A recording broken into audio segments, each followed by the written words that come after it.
It'll likely be several weeks before we learn the details of the investigation into Charlotte-Mecklenburg School Superintendent. At tonight's CMS board meeting, members voted to start creating a report that includes what they can legally share about the probe. The board suspended Hill for 2 months before reinstating her earlier this month. I want to get out to Queen City News anchor Caroline Boyer, who sat in on the meeting tonight, joins us live outside the Government Center. Caroline, when can we learn more?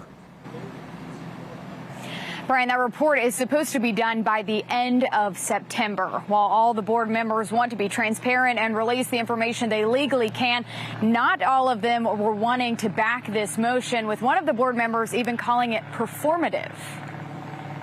I'm abstaining because just today, it was really first conversation they really had about it.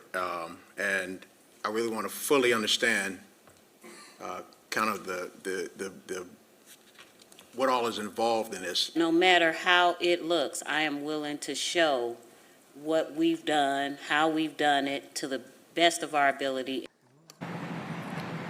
3 board members, Monty Witherspoon, Lenora Shipp, and Chair Stephanie Sneed, abstained from voting. Sneed said after the meeting she didn't vote because she wanted to remain neutral. The action tonight is to start the process of creating a summary report about the recently completed investigation, with the goal in mind of addressing the investigation process, the key lessons learned, and the recommended improvements to policy and oversight. Board member Shirley DeHatch was behind the motion, which comes after the superintendent's suspension in mid-June. Dr. Crystal Hill came back to her post about 2 weeks ago, promising information about her leave would come out sooner than later. She didn't comment on her way out of tonight's meeting, but several of the board members did, emphasizing their support of releasing more information and their support of Hill. I have complete confidence that she'll be able to leave, because if she would not have been returned to work if that was not the case. She would not have been sitting at that dais this evening if that was not the case.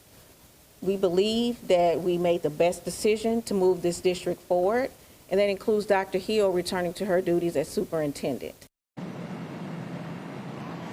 The board has yet to say how much this investigation costs. That is something that is expected to be a part of this report. It's unclear when in September it will be done and how long after that we will get to see it. Live in Uptown, Caroline Boyer, Queen City News. Queen City News Plus. Just search Queen City News on your smart TV's app store.